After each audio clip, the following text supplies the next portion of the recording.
Hello, everybody. Good evening. Welcome back or welcome if you haven't been with us yet.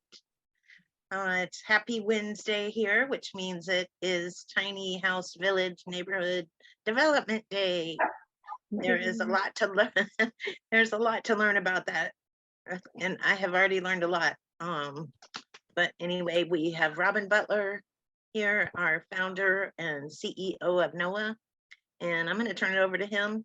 Oh, just incidentally, if you guys have any questions during the presentation that you want to ask in the chat or raise your hand, you're welcome to do that.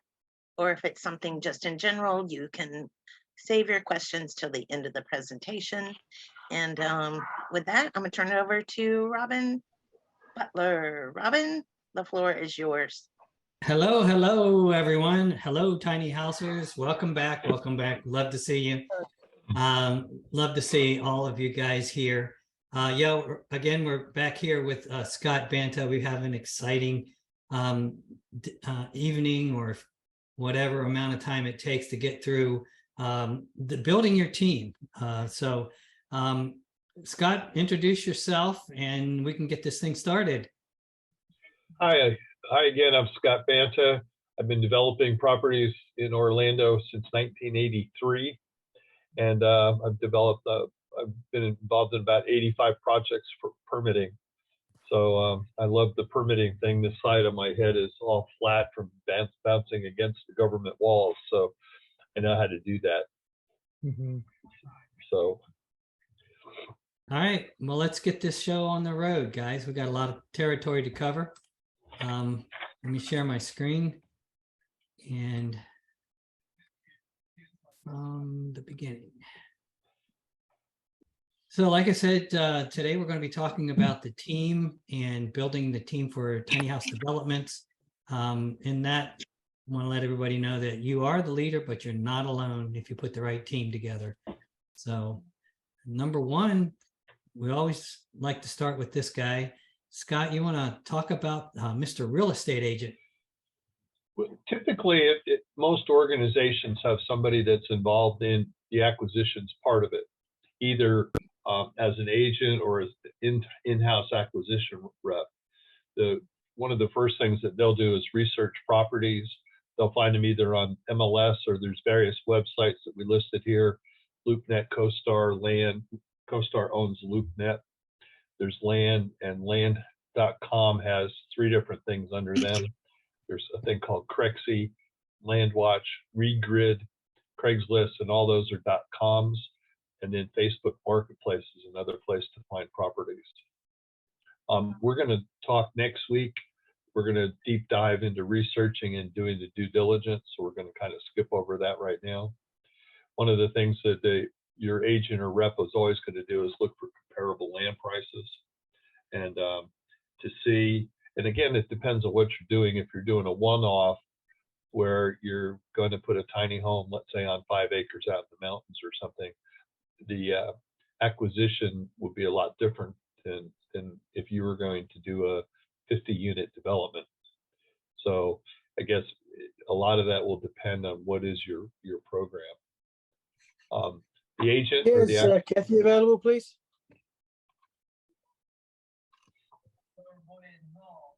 So, oh, maybe you can help me. This is Phil Price with Keep Tiny Houses.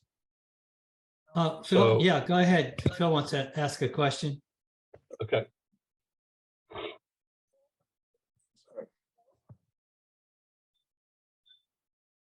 Phil, if you don't have a question, could you mute your screen? I thought we heard you talking there, buddy.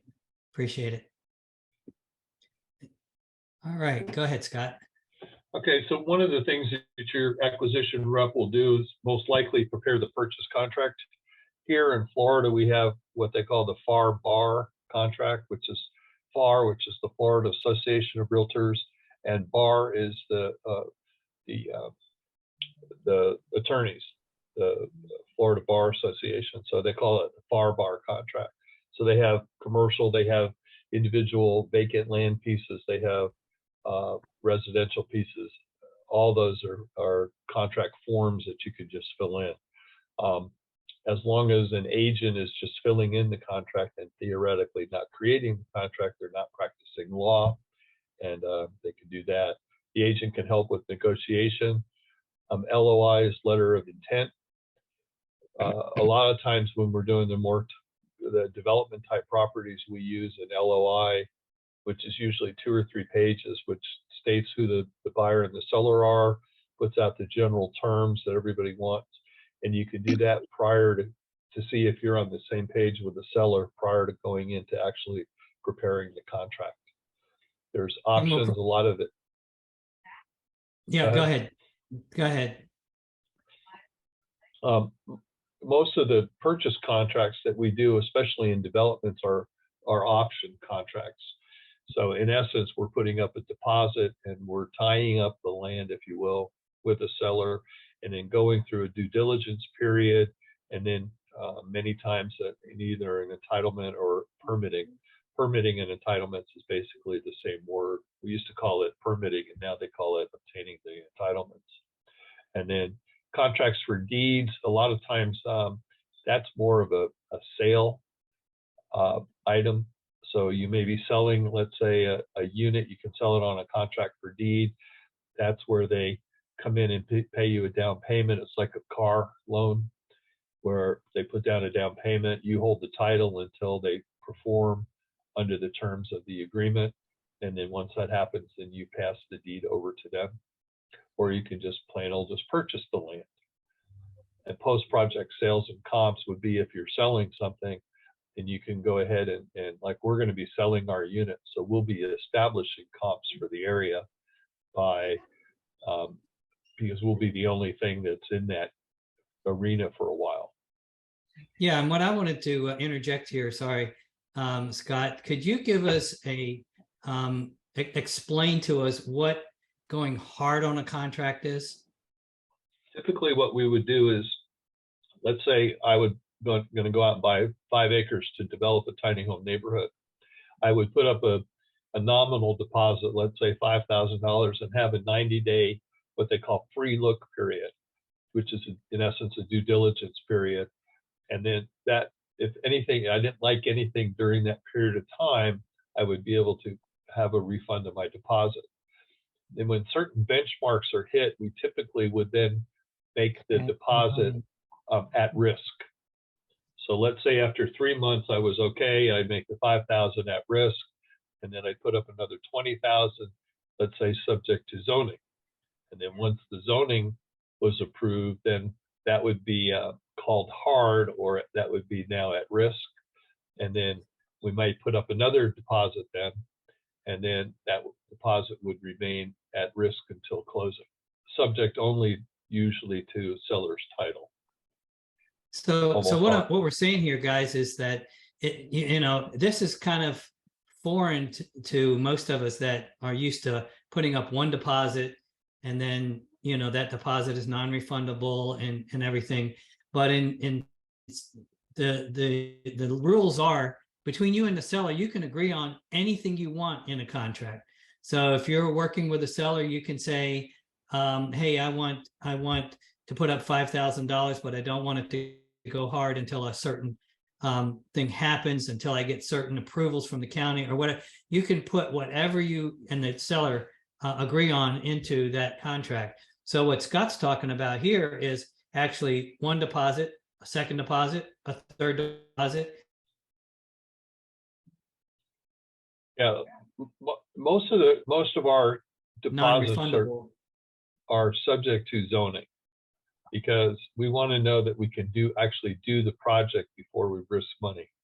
And you're going to find in the next few minutes, as we go through some of the other slides, that we're going to be spending money. So typically what we would do is I would tell the seller, I want to give you a nominal deposit up front because I'm going to be spending money doing work on the property. And that if I terminate the agreement, typically we will give the seller all that work product, because the work product is useless to me, and trying to sell it to the seller.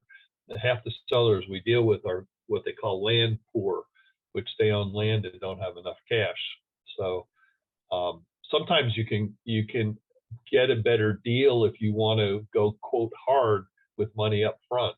We did one deal where I knew we were going to get it zoned, and it was really, the land was really cheap. And we have a lot of we have had a lot of burnout groves, which are orange groves that are no longer functional. And a lot of those people have a lot of land, they don't have a lot of money. So in one case, we gave the seller $10,000 a month at risk right up front, and actually released to him every month. For that, they gave us all the time that we needed to get everything done.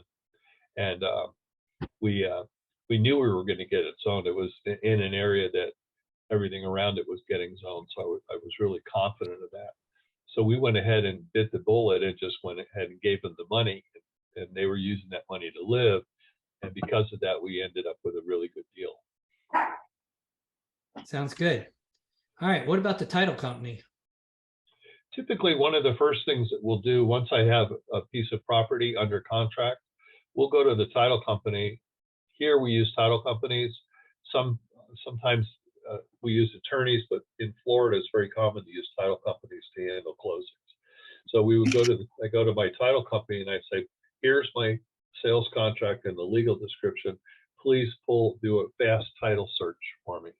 And they'll get a title commitment. It usually costs somewhere in the neighborhood of $75 to $125. And in that, they'll give me all the documents that appear on the public records relative to the property. I can then give that information to my surveyor to make sure that they plot anything that's listed on the property, such as, let's say, a power line easement or some utility easement or something like that that's on the property. Here in Florida, we do a municipal lien search, which is also, and then the other thing that we'll do outside of that, which is something we do, is a code enforcement research, and we'll talk about that later. The search for encumbrances, liens, and clouds on title. And then the title company typically hold the escrow, and then they usually handle the closing of the sale. And then the same one, if we're selling the units, they could handle the post-construction closing. So let's say I'm buying the land, so that they'd handle that closing. And then when I sell the individual units, the first deal we're doing is 22 units. We'll be selling the individual units, and I'll use the same title company for that. Good. A lot of times if you use the same title company, they work with you, you get to know them, and it makes a good deal for you, and they give you sometimes some discounts and some freebies and things like that.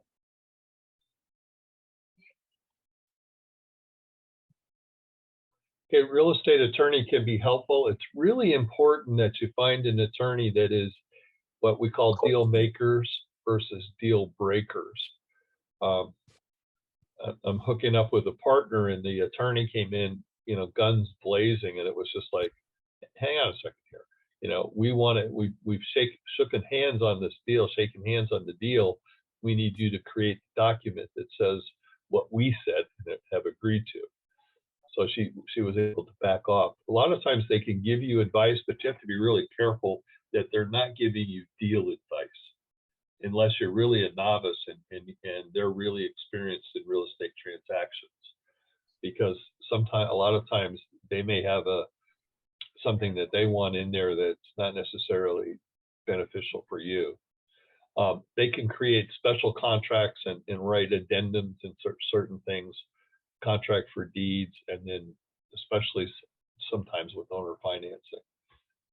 Most of the time, I have most of those documents in my word processing, so I can bang them out. The original contract and addendum that we use the FAR Bar vacant land contract for all vacant land, but the addendum was written by an attorney, and I've used it probably 60 times now. They're also good if you're buying, and if the seller does a contract, let's say you're buying something from a bank or an REO or through some kind of mortgage displacement or something like that, those groups will want you to use their contract, and they're not always favorable. So sometimes it's really good to have an extra set of eyes, to have the real estate attorney do a contract review for you.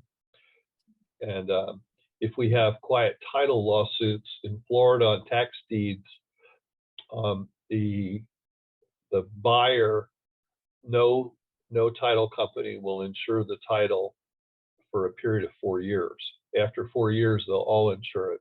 But during that period of time, if you want to sell it to somebody who is concerned about receiving title insurance, you're going to have to go through what they call a suit to quiet title. What we try to do in a lot of the cases when we're buying tax deed properties or other properties like that is we try to get to the former owner and get them to sign us a quitclaim deed. Give them $500 and have them do the quitclaim deed. We bought one. We did a lot of mobile homes. My son and I, a few years ago, and we bought a mobile home in a little town, and he always went next door and talked to all the neighbors. And he went next door and talked to the neighbor, and she and her husband had previously owned that mobile home. And so for $450 worth of roof repairs, she signed a quitclaim deed and sent the deed up to her ex-husband in Ohio. They were still pretty good friends, and he signed it. So for $500, we got that done. Here, typically a suit to quiet title will cost around $2,500 to $3,500 roughly if there's no real bad things in there, and it take anywhere from 3 to 6 months. So Yeah. the other thing, The other time a quiet title might come into play is if when you do the title search, there might be something on there and you may have to quiet the title in order to have a clean title with it. the other thing we use real estate attorneys for is to assist with zoning.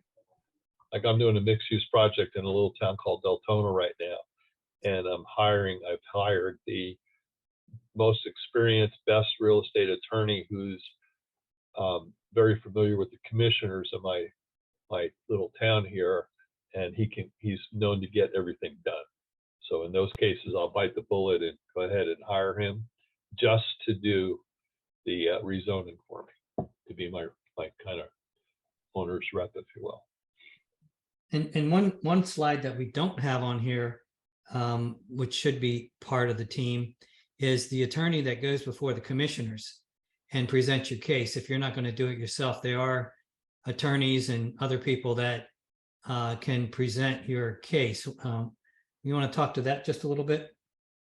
I just kind of mentioned that we've hired a guy from a local real estate company who's in the same area, and he's done a lot of projects right around us, and they've all gotten approved. So the nice thing about that is he can go in there and talk to the commissioners, and while he's talking to them about something else, he can bring up your project and talk about your project. Same thing with the civil engineer. So when they're doing multiple projects in a municipality or a county, they can talk about different things with different people at different times. And Okay. it's a seamless type of arrangement for them and for you. Is that usually an attorney that does goes before the commissioners, or is there a specialist that a real estate specialist that could also do that?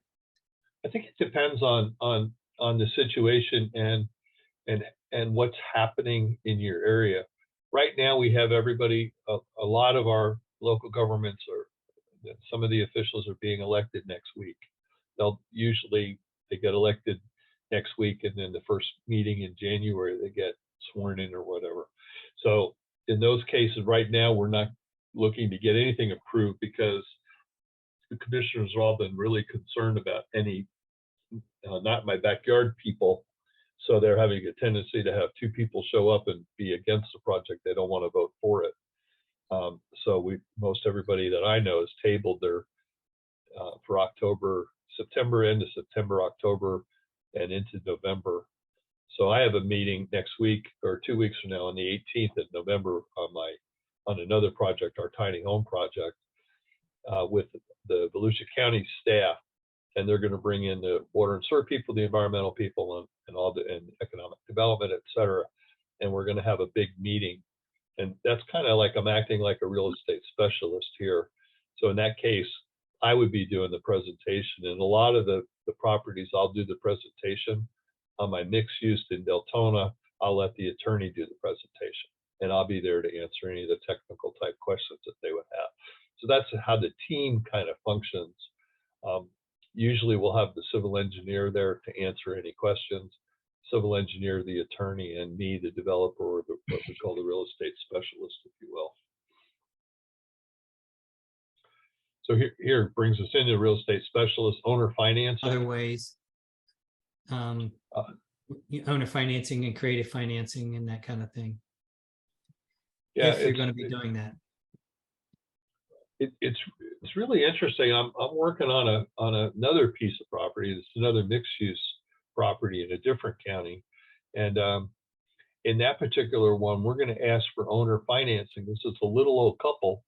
They want enough money to be able to buy their next house, but they don't really need all the cash. So what we're going to try to do is get really creative and try to sell something on the new project to pay for the, or on my Deltona project to pay for the other project.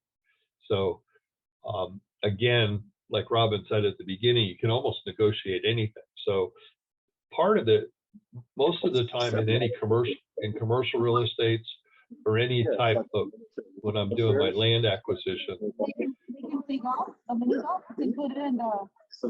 guys want to play the carnival games, Somebody's got their, can somebody mute their microphone, please? Or Jordan, can you mute? Everything, including mini golf, would be 30. For everything, including mini golf, would be 22. What else you can do? Golf and motor vehicle. We have skee ball, horse derby, basketball, goblet toss. I don't know who's unmuted. Somebody's unmuted. Andres. Andre, Andres, can you mute this? Let me see if I can mute it. No, I can't. There we go. Okay. Thank you, Jordan. Or Andre. Sorry, Anyway, Scott. getting back to the creative financing, like Robin said at the very beginning, you can almost negotiate anything. So we find it imperative when we're doing any of our bigger land acquisitions, any type of development property, every time possible, I want to sit in front of the seller, because I want to really find out what the seller really needs and what's their motivation. So typically you say, they list a property and you say, what are the terms? And they say cash. Well, maybe they don't really need all that cash. One of the properties we're looking to buy is 2.9 million. She can't ever spend that money. So she may need $600,000-800,000 to buy her new house, but the rest of it, and we might be able to pay her 6 or 7% for 12 to 18 months, which gives us a great deal of time to play. And then it gives her a nice income. And so we kind of do the best of both worlds by finding out exactly what the sellers are looking for. Absolutely. Code enforcement is a real big one for us on Sorry. On vacant land. A lot of people don't keep their properties up, especially lots. If you're going to buy a single family lot that's, let's say, in kind of a more urban type area, a lot of times that there was a house that maybe was demoed on the property, or an old mobile home that was demoed, or whatever. And then a lot of times people don't cut the grass, especially if they're from out of the area. And then code comes in and cuts it, and then you end up with code enforcement actions.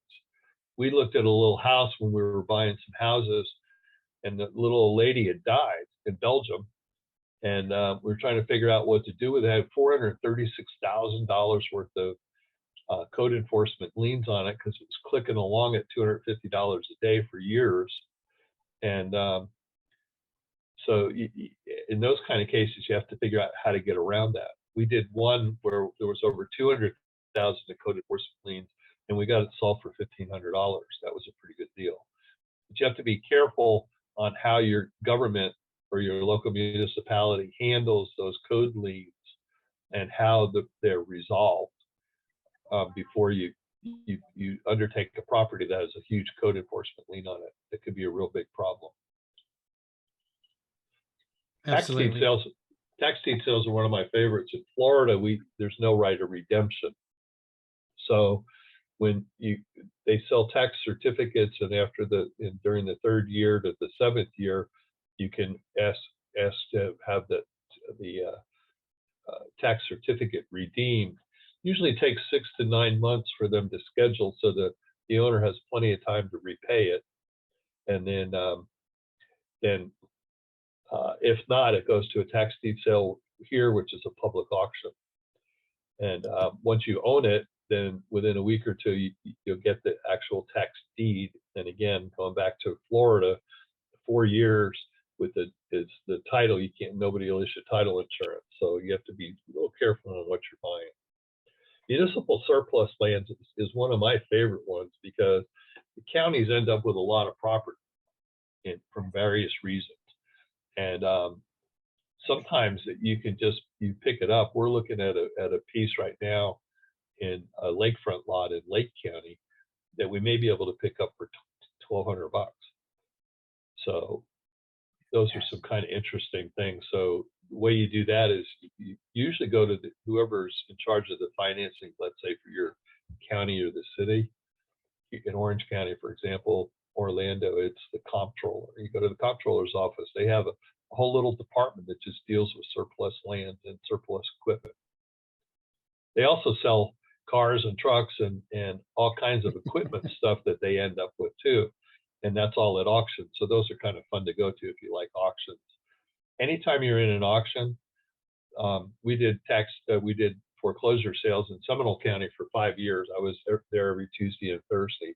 I was a professional foreclosure buyer. And you just have to be careful that whenever I went and looked at a property before I left, I'd say, okay, I'll pay $129,000 for this, and don't go a penny over, because you can get caught up in the auction and end up spending 140 or 150 or something like that, and then all of a sudden the deal doesn't work anymore when you actually finish it. Right. So what about a survey error here? So the next thing, once you have a piece of property under contract, nearly every city, municipality, county, or whatever, almost anywhere in the country, is going to require an up-to-date survey. And that's usually a boundary survey. And if there's wetlands on the property or anything interesting on the property, like utility easements or whatever, you can get the easements from your title policy. Utilities, you can talk to your local city or county utility department and find out where the water and sewer is. We have a thing in Florida called, you dial 811 and they come out and they'll stake out where the utilities are on your property. Encroachments is when somebody, let's say, has a shed or their fence is 2 feet onto your property. That's an encroachment. The only way you're ever going to know about an encroachment is from a boundary survey. Because when they put that out there, they'll see that the shed is 2 feet on your property or the fence is on your property or whatever.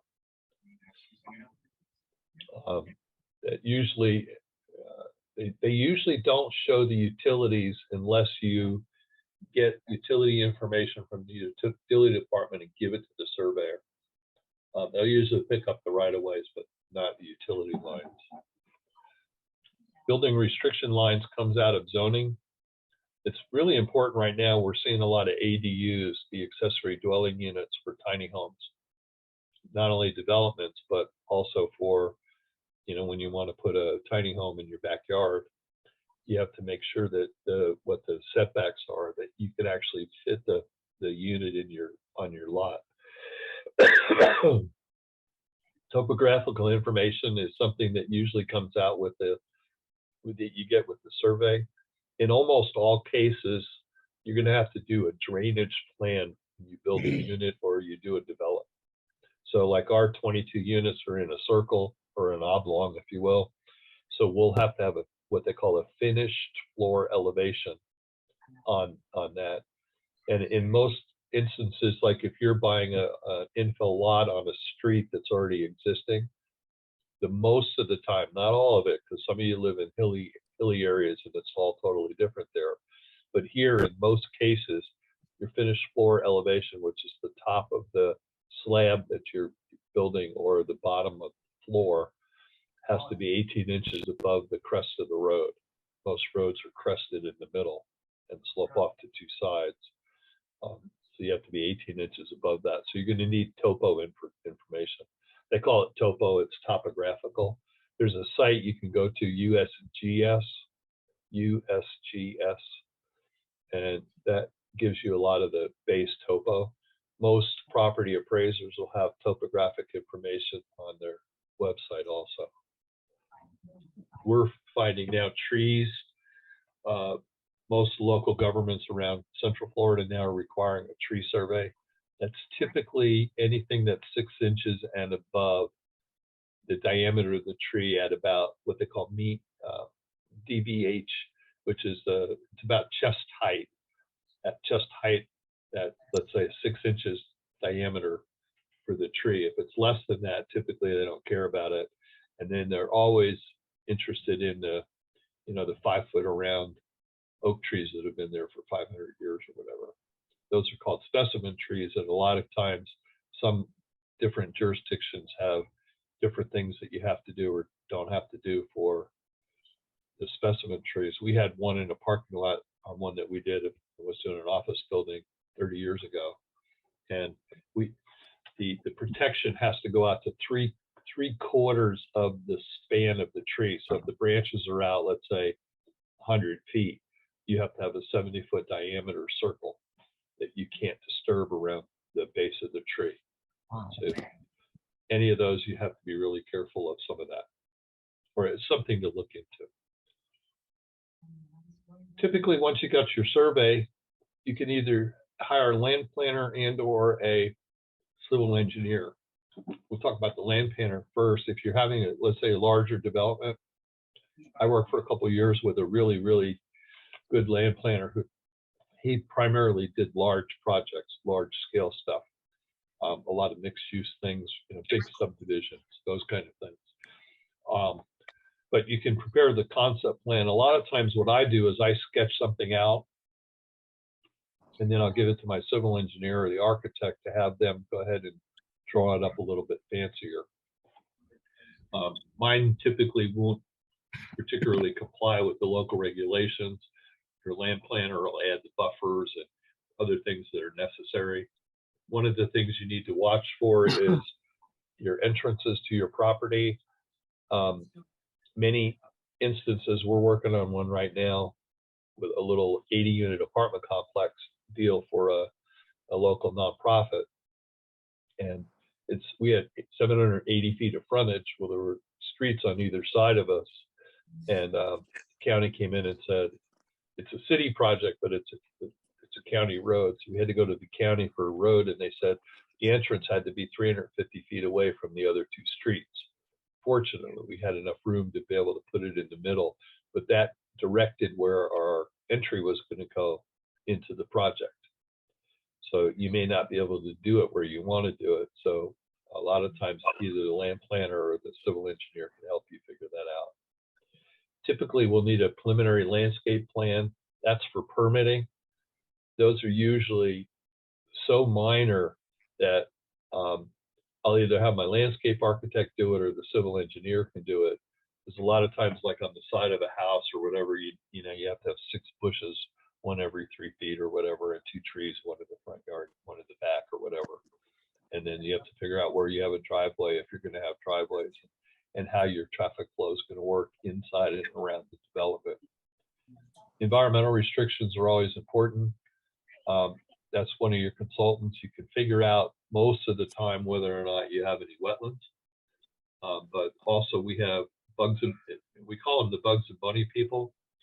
Not only do you have wetlands, but you have, we have scrub days, we have the blue-tailed skink. The skinks are fun because they only occur in certain areas. Polk County, which is just south of Disney, has the blue-tailed skink. It's like a lizard that has no legs. It's blue. And you have to do a study on it from March 15th, basically to May 15th.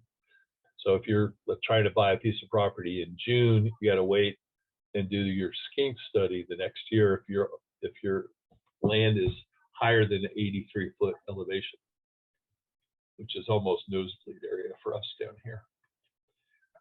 And then typically you want a land planner or the civil. I mean, the civil will know your entitlements, and your permit specialist or real estate specialist will know the entitlements or how to find it. We have a thing in Florida called Muni Code, M-U-N-I code, CODE.com, and most every city and most every county's land development code and regulations are on Muni Code. So if I need something, let's say in Daytona Beach, I can look up Daytona Beach under Muni Code, and I can get all the things that I need. And I can look at my zoning classes and then look and see what buffers, trees, and all these signage and all this other stuff that we have to look at some point. Anybody have any questions on any of this so far?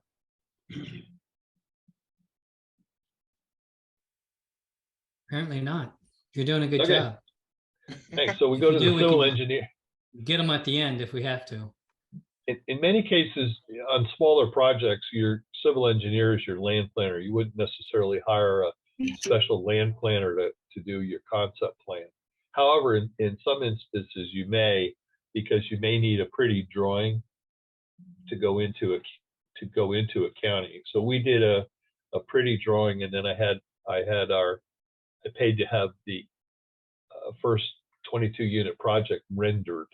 So they went slightly above, kind of like a drone picture, and looked into the project. And once everybody saw that, they were like, "Oh yeah, that's really cool. We really like that." So I spent $1,200 to get 2 renderings, one of the inside of our circle, inside our amenity area, and one from this overhead kind of view of the property. And so you can just Google those people depending on where you are. And for $1,200, it took about 4 or 5 days to get a turnaround. And the county that I'm talking to just loved it. The civil engineer typically handle most of your permitting, what we call the horizontal permitting, which is they'll do the base plan layout. And then let's say in our case, we have 18 by 22 or 18 by 26 or 28 foot deep buildings with a 10-foot front porch. So he'll put those around and make sure that they're the 10 feet apart that they have. And they'll typically do it on CAD. And then we'll take that into the county on the preliminary. And if they like it and they say, "I'll move this" or whatever, then they can come back and do that. Then we go into the whole permitting process. We're going to talk more about that. That's like a whole meeting to go through the permitting process. We'll get some of that next week on the due diligence. Opportunity constraint evaluation. It depends on where you are. If you're in North Carolina on a hill that's, a 60-degree angle, you may have development constraints that are pretty heavy. One of my closest friends bought some land in the Upper Peninsula of Michigan, and he wants to do like a camp up there, but it's on a serious slope that goes down to the lake. So he's going to have to create like ledges in the slope in order to have flat areas for house pads. So those are, they're all different from what type of topography you have and, what your city and government says, et cetera. Budget estimates from cost to infrastructure. And if you're going to do interior streets, here in Florida, we have 50-foot right-of-way. If you have a 50-foot right-of-way for your roads, you have to have what they call a closed drainage system, which means that we have to have piping and curbing, et cetera. Either a Miami curb, which is kind of a flat curb, or a stand-up curb. And so it depends. And then there's inlets, and then we have to have retention ponds, et cetera. So if you're doing that versus having, let's say, in our project at 22 units, we're having the parking external, so there's no interior streets at all.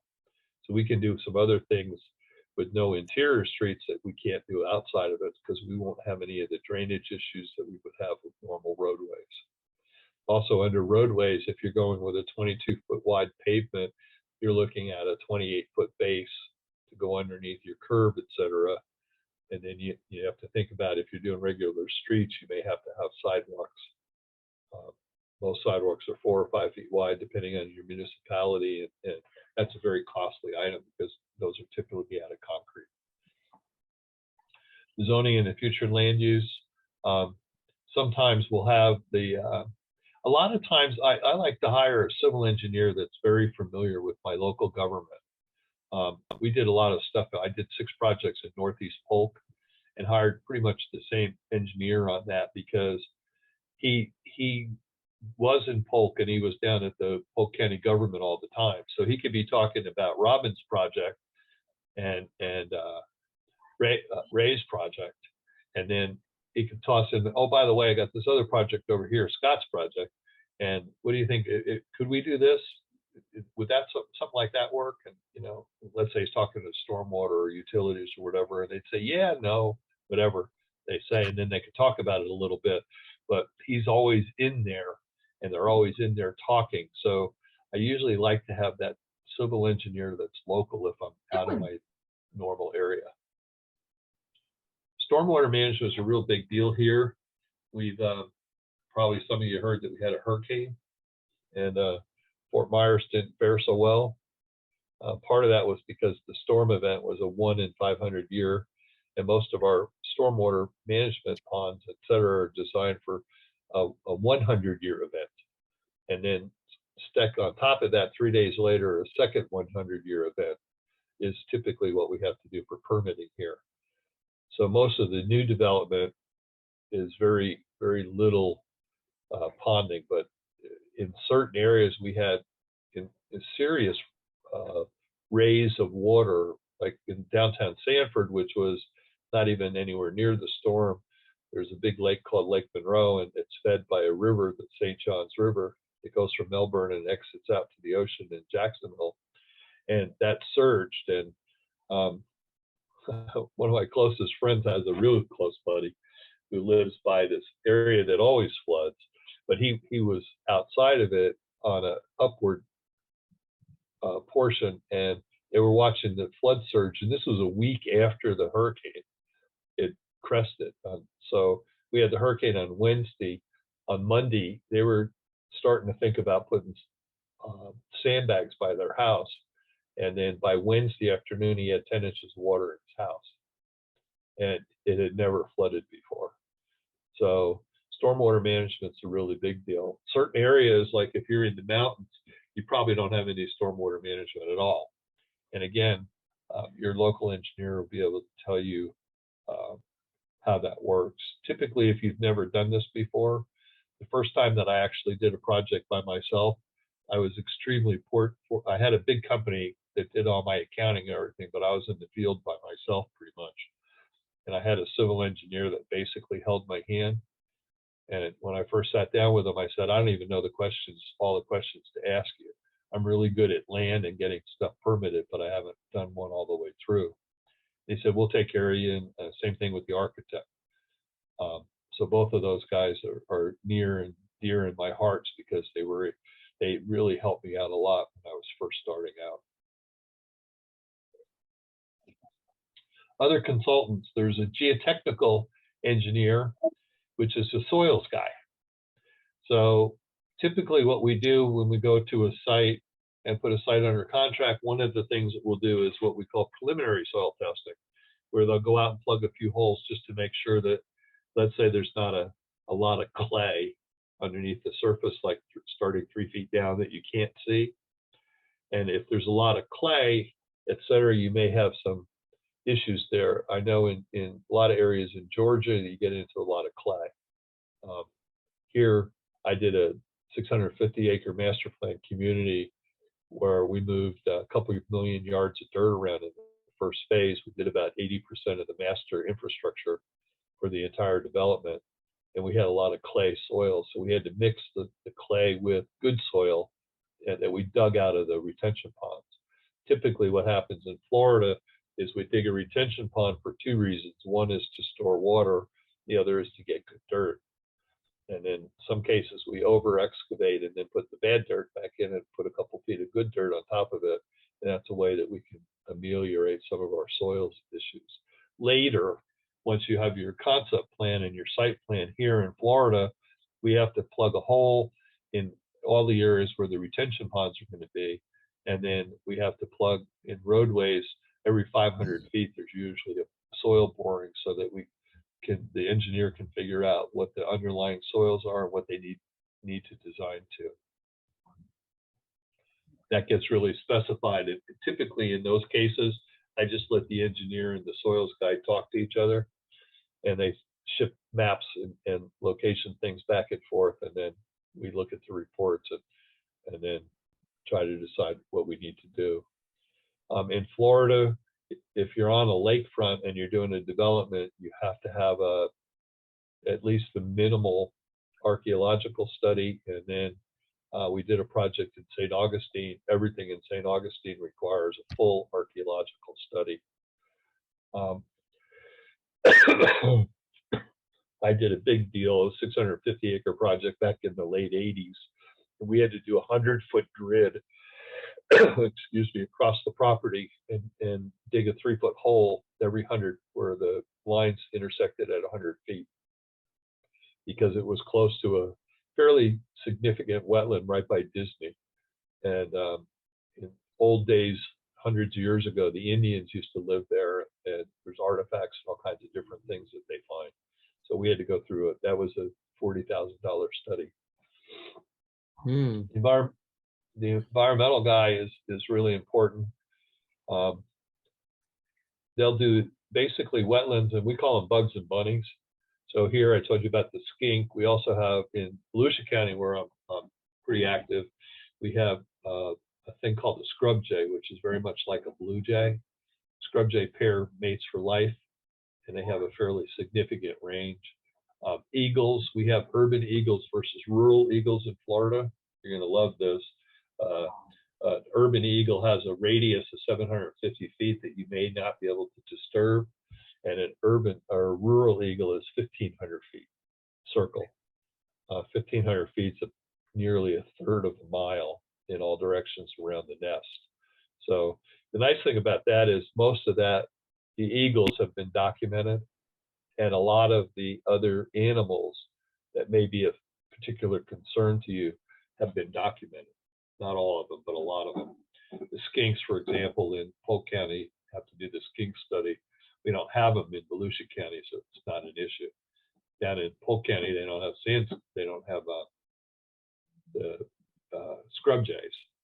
But in all areas of Florida, we have the gopher tortoise, which is a threatened species. And right now, there's not very many places you can relocate them. So if you have gopher tortoises on your site, you're going to pay anywhere from $5,000 to $15,000 to relocate a turtle. So those are some of the. An environmental guy, I like the environment, but sometimes we suggest to people that they make soup, and so that when our consultant gets out there, there's no turtles around. I say that tongue in cheek and as a joke. There's also a thing called a phase 1 or phase 2 hazardous waste study. If you're going to get bank financing on your project, so if you're going to do a development and you're going to ultimately have any type of bank financing, you're going to have to do what is known as a phase 1 environmental hazardous waste study. That costs anywhere from $2,000 to $3,000, maybe $3,500, $4,000, something like that. It's not a big cost, but there's a whole national base that the consultant goes in and taps into all that. They also do a site inspection visit. Any containers like 55-gallon drums that you may have on your site, you may want to make sure that they're not there when your consultant goes out there, because then they'll have to document all that stuff. We have a site in downtown Orlando, the Orlando Sentinel has had for, I don't know, 40 years or whatever. And I guess a long time ago, before everybody was so conscious of the environment, they were dumping chemicals that they use in making newspapers just freely into the ground. So they contaminated a good part of downtown Orlando. So that's very expensive to clean up. If the phase 1 is the preliminary study, if they don't find anything, then they'll recommend that you're okay. If they start finding stuff, then you may have to go into what they call a phase 2 study, which they're taking a look at. Here in Florida, we have a lot of orange groves, the old orange groves.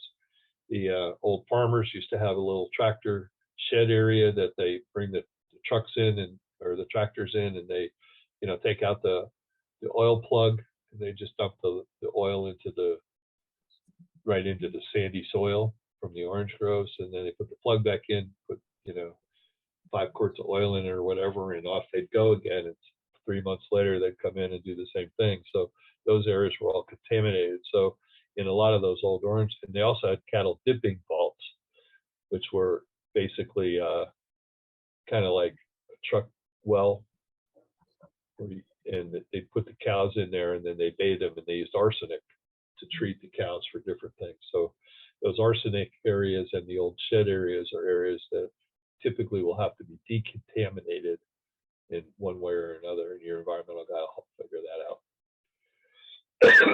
Depending on your project size, you're going to may need a transportation study or a traffic study. I find typically my traffic studies are in that $7,500 to $10,000 range, and if it gets really, if you got a lot of roads around, you may have to do traffic counts on different roads, which will add a couple $1,000s to that.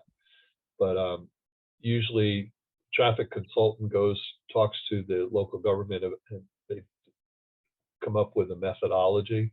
Most local governments for a particular area will have a existing methodology that the traffic guy has to follow, and then they go through and then they come out with all the different things and whether or not you need to make road improvements or whatever. We have a lot of, in Florida's getting to have a lot of what they call fair share contributions, which is something you would find in your due diligence, whether or not you may have to contribute to a traffic light 3/4 of a mile away because you're throwing 50 cars on the road or whatever. So some of those kind of things are something that you would discover in your due diligence. Your attorney and your civil engineer and your traffic guy can help you with all of that. Typically aren't very many traffic guys around, so they end up, a small group does a whole bunch of the studies, and then they use the data from one study on another study, almost like an appraiser does.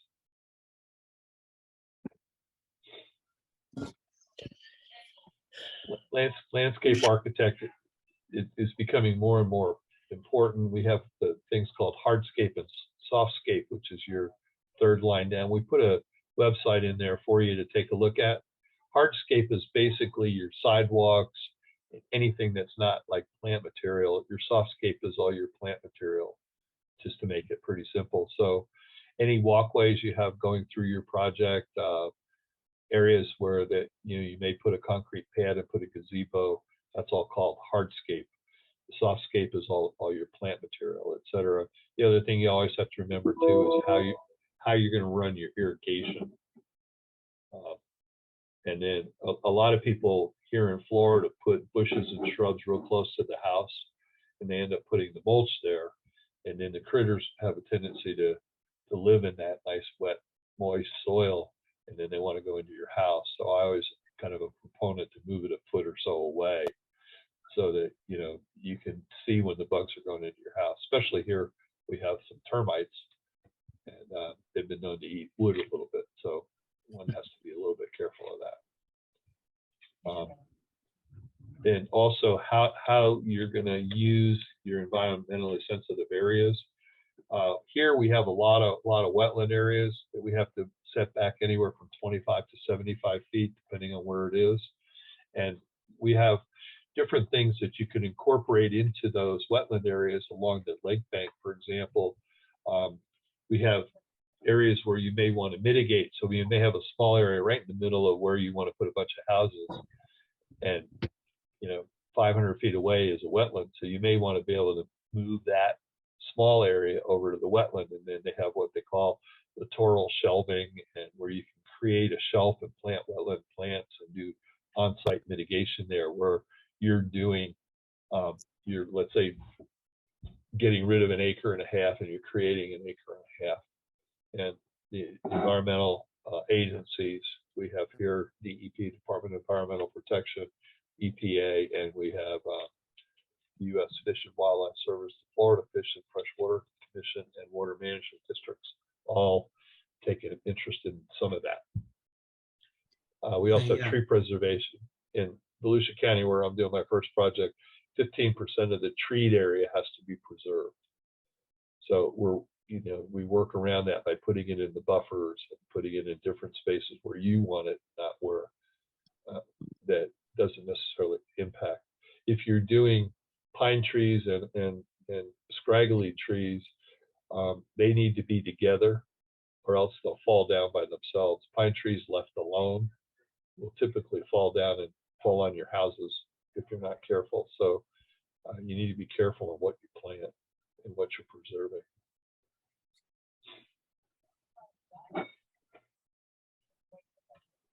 All right, guys, we're running to the end of the line here. We're not quite finished with everything, so we'll have to save what we got for next week. With that, I'll turn everything over to Leanne and wrap us up and bring us out. Thanks, Robin and Scott, for that education. Wow, very informative. I think there's a link in the chat as well regarding the landscape, landscapesolutions.net. You intended to share that with everybody? If Yes. anybody's Sure. interested, you can copy and paste that for review later. But anyway, tomorrow night, we have our inspectors on for another fantastic chat. I think we'll have some topics for you guys, and you're also welcome to bring your questions. So any other questions and anything you want to ask Scott or Robin about all you learned tonight? If not, just want to make sure you guys are getting a lot out of this. Do you enjoy what you're learning so far? Yes, definitely. Yeah, I would have a question wondering about the, I was down in Ruskin where the finished floor is 10 feet. How are we accommodating that? Is that on stilts or, you know, what do you do when you come up against that kind of a finished floor? And the elevation in the area is at 4 foot. So you're looking at a 6 or 8 foot at minimum of, you know, what do you do there? Certain coastal areas, like for example, I'll come back to Ruskin, but I'm more familiar with the East Coast. So if you're building along the ocean now, for example, you have to have a breakaway first floor. So your house has to be up on stilts and it's breakaway. Ruskin is off 41 and over in off 75 south of Tampa, just for everybody else. And it's typically been a low-lying area. So it's in the mouth of the Tampa Bay. Yeah. Yeah. Mhm. And so I would think that that's a civil engineering question relative to you specifically in your area and exactly where that is, whether or not you need certain elevation or not. When I did Well, no, Stony sir, Brook, yes, sir. Okay, so you're saying that you're using the stilt system is how you're meeting the height requirements in Florida. Because I'm in Citrus County now. I'm in Pinellas County, Hillsborough County. So we're kind of just getting started with getting our feet wet and these things. So I'm asking you as a experienced. well, the certain areas, like I've done some lots in Citrus Springs, for example, and Citrus Okay. Springs typically is very high and dry. Yes. So you can almost tell, you know, when you're driving along a road and the lot goes up significantly, then you can tell. But also, you know, Citrus has Inverness, which has real low areas, and one of my sons lives on Crystal River, and Yes, he lives that's on a where I'm canal at. there. Uh-huh. And he was okay in the storm, but he would not have been okay had the storm actually, you know, gone north of Tampa.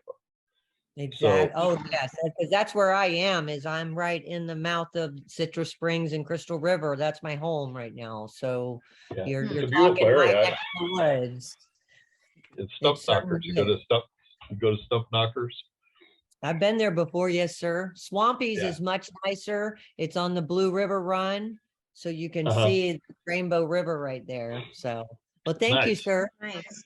I'm available, by the way, for email if you want to email me any of your specific questions outside of the show. It's just Scott at Blackfin Realty, BLACKFIN Realty is the easiest email. Scott, 2 T's, at blackfinrealty.com. Don't hesitate to give me just say you saw me here and on the NOAA, and I'll be happy to answer anything that I can for you.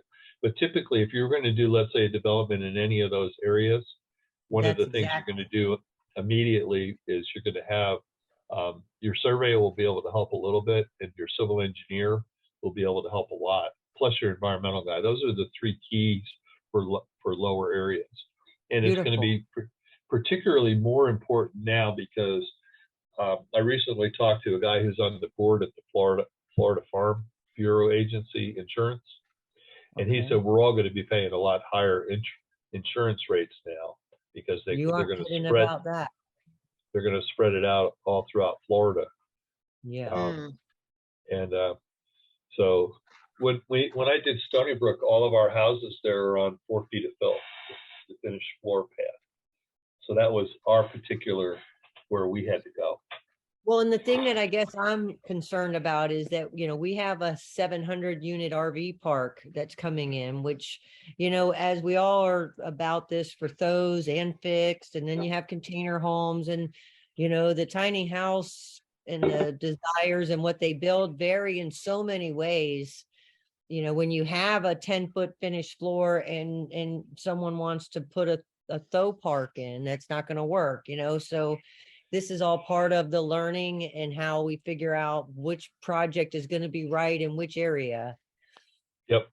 Yeah. I think if you're going to have 10 foot of elevation and your existing ground is 6, you're going to have to do some serious fill in order to create those pad areas that are not going to flood. Yeah, I think at that point, you might as well just go ahead and do the breakaway floor with the stilts. So you have the underneath is storage too, I guess. That would make the most sense than putting in 4 foot of dirt and the fill and the concrete just so you're at that height. That's not useful. Yeah. Well, plus you're going to have an issue then with your roads flooding too if you're not careful, which is really inconvenient because we have Lake Harney out here in the east side of Seminole County and the west side of Volusia County, and you can't get to the houses because the roads are all under 2 or 3 feet of water. That's what happens too.